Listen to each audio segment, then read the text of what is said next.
Vamos falar de racionamento. Nesta segunda-feira tem corte de água no Sudoeste, Octogonal, Cruzeiro Novo e SIG. Também entram no rodízio Taguatinga Sul, Guará, parte do Jardim Botânico e São Sebastião. O reservatório do Descoberto amanheceu na marca dos 80,6% da capacidade. Já o de Santa Maria registra 51,8%. O cronograma completo está no site caesb.df.gov.br. 12 pessoas foram denunciadas pelo Ministério Público Federal por irregularidades na reforma do estádio Mané Garrincha. A obra, inicialmente orçada em 600 milhões de reais, terminou em mais de 1,5 bilhão. E os ex-governadores José Roberto Arruda e Agnello Queiroz chegaram a ser presos no ano passado por suspeita de participação no esquema de superfaturamento. As denúncias que apontam irregularidades na construção do estádio Mané Garrincha seguem em segredo de justiça por conta do sigilo dos termos de colaboração de executivos da empresa Andrade Gutierrez. Os nomes das 12 pessoas envolvidas não foram revelados. Elas foram denunciadas por organização criminosa, lavagem de dinheiro, fraude à licitação e corrupções ativa e passiva. A Operação Panatenaico foi deflagrada em maio de 2017. O alvo da investigação era a formação de um cartel por várias empreiteiras para fraudar a licitação e garantir que o consórcio constituído pelas empresas Andrade Gutierrez e Via Engenharia fosse o vencedor do processo. Como contrapartida, políticos e agentes públicos receberiam o pagamento de propina. Então, Cláudio, como a gente viu aí, a investigação continua, os ex-governadores chegaram a ser responsabilizados, mas foram soltos. Será que pode ainda sobrar para eles? Não, claro, eles foram denunciados já está na fase de denúncia, né? A justiça agora é que vai decidir a sorte deles. Alguns não falaram nada, outros, como Arruda, por exemplo, disse que o contrato de construção só seria assinado 5 meses depois que ele deixou o governo e, portanto, ele não teria nada a ver com isso. Mas, enfim, são coisas que certamente o Ministério Público teve suas razões para incluir o ex-governador e os outros também nessa denúncia. Tadeu Filipelli, Agnello Queiroz, etc. Virou um caso de polícia, de justiça, e isso tem que ser resolvido mesmo. Isso tem que ser colocado em pratos limpos. Agora, o que é necessário é a gente fazer com que, a gente que eu falo, Brasília, né, tomar providência no sentido de reativação daquele espaço público que é o estádio Mané Garrincha, não é? Há um projeto aí em curso, uma licitação que inclusive foi suspensa, ninguém sabe ao certo se são nobres ou se não são nobres a suspensão desse processo, mas há aí uma licitação em curso no sentido de privatizar, digamos assim, a gestão do estádio e também transformar aquela área ali numa área de lazer. A gente espera que coisas assim sejam feitas até para compensar tanto dinheiro que foi gasto inutilmente, né? A estimativa é que para o projeto original, que previa um estádio de 45 mil espectadores, quando passou para esse estádio que temos de 70 mil espectadores, isso agravou os custos da obra em mais de 600 milhões de reais. É muito grave, né? É muito grave, é muito dinheiro para aquilo que hoje se transformou o Mané Garrincha. É verdade. Algo absolutamente sem utilidade. É isso mesmo. E olha, a dança das cadeiras na Esplanada, Diogo Oliveira, ex-ministro do Planejamento, assumiu a presidência do BNDES. A cerimônia de posse foi nesta manhã no Rio de Janeiro, contou com a presença do presidente Michel Temer. Terceiro presidente do banco em menos de 2 anos, o ex-ministro do Planejamento diz que quer conduzir o BNDES para uma nova realidade da economia com juros baixos. Em entrevista, Diogo disse que o banco precisa oferecer novos produtos e ser mais competitivo. Outra mudança ocorre no Ministério de Minas e Energia. Quem assume a pasta é Moreira Franco, que deixa a Secretaria-Geral da Presidência da República. A prioridade será a privatização da Eletrobras. O antigo titular da pasta, Fernando Coelho, deixou o cargo para disputar as eleições. E quem assume o Ministério da Fazenda no lugar de Henrique Meirelles, que também sai do governo para se candidatar, é Eduardo Guardia, então secretário executivo da pasta. Ao todo, 10 ministros deixam o governo para se candidatar.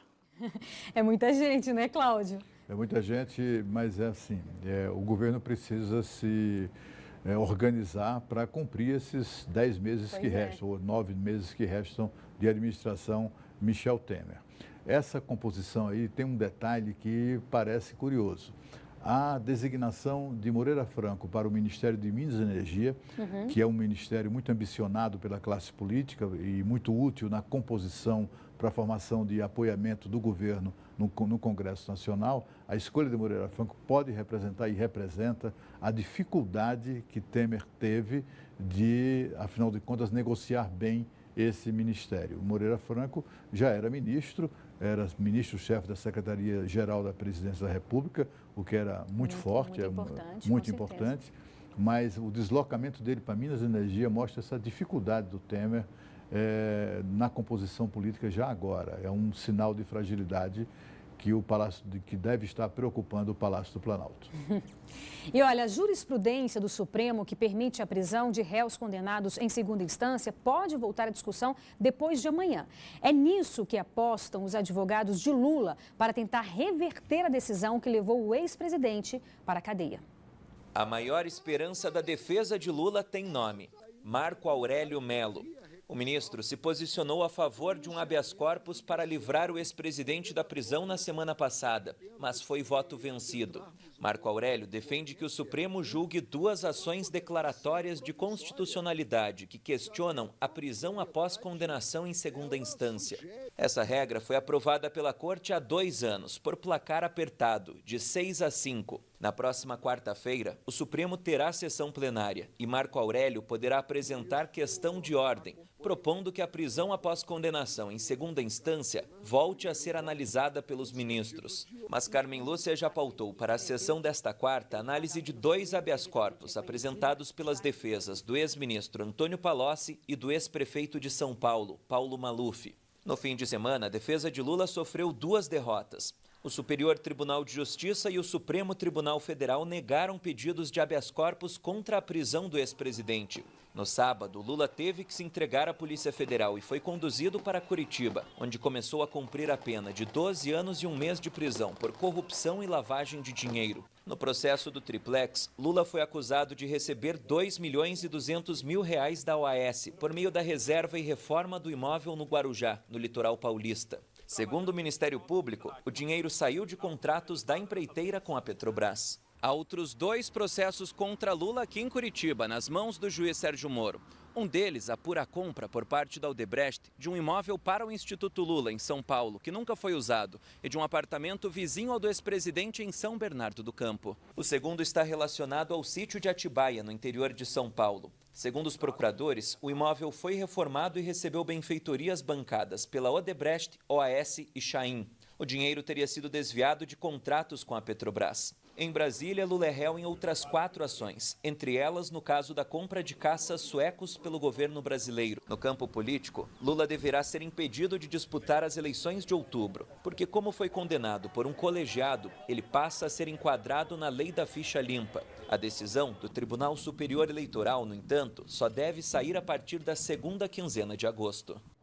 Cláudio, como a gente viu aí na reportagem, existe essa possibilidade, pelo menos os advogados de Lula apostam nisso, de que o Supremo volte a analisar aquela questão da prisão em segunda instância. Será que na gestão da presidente ministra Carmen Lúcia, ela que já disse que acha que é apequenar o Supremo, mas de qualquer forma a gente está falando de uma coisa mais ampla, né? Será que ela pode colocar isso para análise? Olha, a depender da declaração dela, acho que não, né? A ministra Carmen Lúcia não costuma voltar atrás de declarações que dá de forma tão peremptória. Ela tem toda a razão, seria mesmo apequenar o Supremo Tribunal Federal e também tem a ver com aquela questão de segurança jurídica que todos tanto reclamamos, né? Não apenas o cidadão mais simples, né, que precisa da justiça, de recorrer à justiça, mas também os próprios operadores, né, da justiça no Brasil, os operadores chamados operadores do direito, né? Nós vivemos num país que tem uma Suprema Corte que toma decisões peremptórias sobre determinado assunto, né? Decidiu, por exemplo, em 2016, que condenados com a sentença confirmada em segunda instância podem ser presos e, de repente, aparece sempre uma manobra esperta, uma tentativa malandra, uma tentativa de golpe na própria nas próprias decisões do Supremo para alterar aquela sentença, né? E o pior é que até ministros estão se prestando a esse tipo de serviço. O ministro Marco Aurélio, por exemplo, mal tinha acabado a sessão de julgamento do habeas corpus, que foi negado o habeas corpus do Lula, ele já disse que não ia desistir, que ia insistir, etc. e tal. Parecia uma atitude muito parecida com a de advogados de defesa, né?